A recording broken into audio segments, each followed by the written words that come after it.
الحمدللہ رب العالمین والصلاۃ والسلام علی رسول کریم۔ ناظرین کرام، حدیث نمبر 60 پیش کرتا ہوں، جس کے راوی عبداللہ بن عمرو رضی اللہ تعالیٰ عنہ وہ فرماتے ہیں کہ ایک بار ہم رسول اللہ صلی اللہ علیہ وسلم کے ساتھ سفر میں تھے۔ رسول اللہ صلی اللہ علیہ وسلم سے ہم سے پیچھے رہ گئے۔ آپ صلی اللہ علیہ وسلم اس وقت ہم سے ملاقات کی جب عصر کا وقت قریب آ گیا تھا، اور ہم لوگ جلدی جلدی وضو کرنے لگے اور پیروں کو صحیح طریقے سے نہیں دھویا۔ نبی کریم صلی اللہ علیہ وسلم نے آواز دے کر کہا کہ جو حصہ چھوٹ جائے گا وضو کی وجہ سے، اس کو دوزخ کے آگ میں جلایا جائے گا۔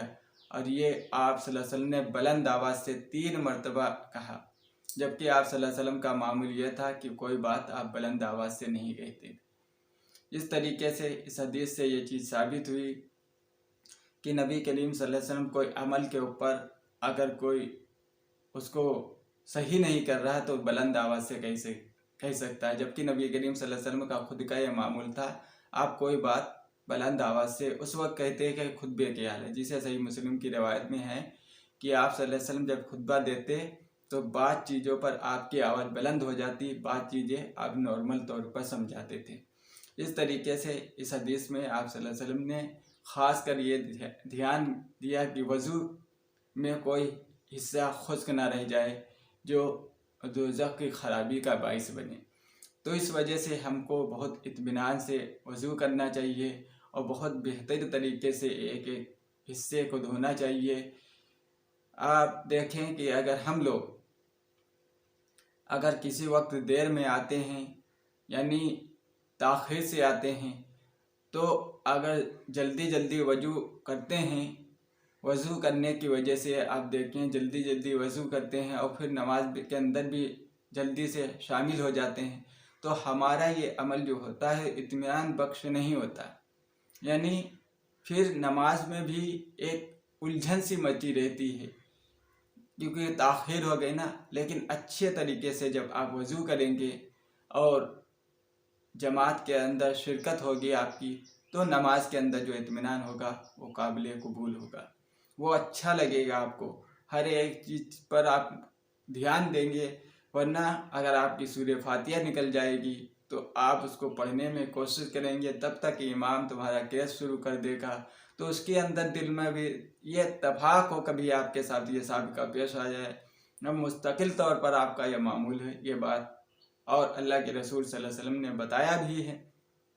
کہ نماز میں جو شروع سے شرکت کرتا ہے اس کو دراصل 27 گنے یا ایک روایت میں 25 گنے ثواب ملتا ہے۔ اگر تاخیر سے آتا ہے اور وہ نماز کے اندر ادھر ادھر کھویا رہے، کاروبار پر دھیان دے، تو اس کو جو ہے نماز میں وہ ثواب نہیں ملتا جو اس کو ملنا چاہیے۔ تو اس طریقے سے نماز بہت اطمینان اور وضو اچھی طریقے سے کیجیے، اور پھر نماز کے لیے جب وقت آ جائے تو بہت ہی اطمینان سے اور عزت کے ساتھ آپ نماز ادا کریں، تو انشاءاللہ آپ کو اللہ تعالیٰ بہت یہ چیزوں کو بہت خیال رکھے کہ ہم لوگ جو چیز پڑھتے ہیں اس کو یاد ہونا چاہیے۔ اب آج کل کا اگر معمول ہمارا دیکھا جائے، کسی سے پوچھا جائے کہ آپ ثنا کا ترجمہ بتائیے جو سبحانک اللہم و بحمدک و تبارک اسمک و تعالی جدک و لا الہ غیرک پڑھا جاتا ہے، تو کہے گا مجھے نہیں معلوم۔ پھر اس کے بعد سورہ فاتحہ جو ہر رکعت میں پڑھی جاتی ہے اس کا پوچھا جائے تو کہتا ہے اس کا ترجمہ نہیں معلوم۔ تو کم سے کم آپ لوگ جب اس دنیا میں رہنے کے لیے، اس کاروبار کو سنبھالنے کے لیے بڑی مشقت اور محنت کرتے ہیں، تو تھوڑا وقت درکار ہے کہ جو ہم کو آخرت کی زندگی ملنے والی ہے، جو ہمیشہ کے لیے ہے، کبھی ختم نہ ہونے والی، اس کے لیے بھی ضروری ہے کہ تھوڑی قربانی کرنے کی ضرورت ہے۔ ورنہ نبی کریم صلی اللہ علیہ وسلم جیسے آپ نے حدیث میں سنا ہے کہ آپ نے فرمایا انسان سمندر میں انگلی ڈالے اور دیکھیے کہ کتنا پانی لیتا ہے، جتنا پانی اس کی انگلی میں آتا ہے یہ اس کی دنیا کی زندگی ہے، اور آخرت کی زندگی پورا سمندر کی گہرائی تک کے پتہ نہیں۔ آپ تصور کریں دنیا کی یہ زندگی ہے اور پوری آخرت کی زندگی پوری کی پوری جو ہے سمندر۔ اور اللہ تعالیٰ قرآن مجید میں فرماتا ہے سورہ اعلیٰ کے اندر کہ قد افلح من تزکا وذکر اسم ربہ فصلی بل تؤثرون الحیاۃ الدنیا والآخرۃ خیر وابقیٰ ان ھذا لفی الصحف الاولی صحف ابراہیم وموسیٰ۔ قد افلح من تزکا، فلاح پا گیا وہ شخص جو اپنے نفس کا تزکیہ گیا، فصلی نماز پڑھی، بل تؤثرون الحیاۃ الدنیا، اور تم لوگ دنیا کی زندگی کو ترجیح دیتے ہو، وآخرت بہتر ہے، وابقیٰ باقی رہنے والی، یہ تو دنیا کی زندگی فنا ہونے والی، کلو علیہا فان، زمین میں جو چیز ہے سب فنا ہونے والی، وَيَبْقَى وَجْهُ رَبِّكَ ذُو الجلال والإکرام، اور تیرے رب کی ذات ہی باقی رہنے والی۔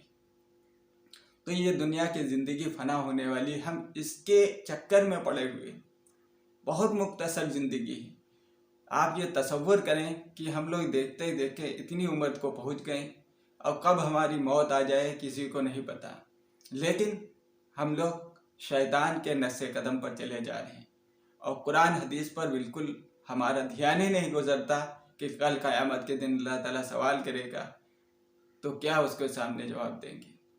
تو اس طریقے سے اللہ تعالیٰ فرماتا ہے وَيَبْقَى باقی رہنے والا ہے، ان ھذا لفی الصحف الاولی صحف ابراہیم و موسیٰ، یہ بات موسیٰ اور ابراہیم کے صحیفوں میں بھی بات کہی گئی تھی، یہ بات پہلی بار نہیں اللہ تعالیٰ فرما رہا ہے، ان کی کتابوں میں بھی بات یہ چیز آئی تھی۔ تو اس طریقے سے میرے عزیز ساتھیوں کہ وقت بہت کم ہے، زندگی بہت مختصر ہے، آپ صلی اللہ علیہ وسلم نے تمام طرح کی سی نصیحت فرمائی ہم لوگوں کے لیے۔ آپ صلی اللہ علیہ وسلم نے ایک مثال میں فرمائی کہ دنیا کی زندگی ایسے ہے کہ کوئی مسافر ہوتا ہے، وہ تھک جاتا ہے اور ایک پیڑ کے نیچے، ایک درخت کے نیچے وہ آرام کرنے لگتا ہے، پھر اس کے بعد آگے بڑھ جاتا ہے۔ یعنی مسافر جس طریقے درخت کے نیچے آرام کرتا ہے تھوڑی دیر کے لیے، ایسے ہی مختصر انسان کی زندگی ہے۔ ہماری عمر دھیرے دھیرے 46 سال کی ہو گئی ہے، اور کب انسان کا وقت قریب آ جائے، کتنے وقت اللہ تعالیٰ کی طرف سے بلاوا ہو جائے اور ہم دنیا سے کوچ کر جائیں۔ تو میرے عزیز و ساتھیوں، ہم کو ضروری ہے کہ جو بقیہ زندگی ہے، جو ہمارے خرافات میں گزر گئے ہے، اب جو زندگی بچی ہے، ہم کوشش کریں اس کو قرآن حدیث کو ڈھالنے کے لیے، اور اللہ تعالیٰ سے دعا اللہ تعالیٰ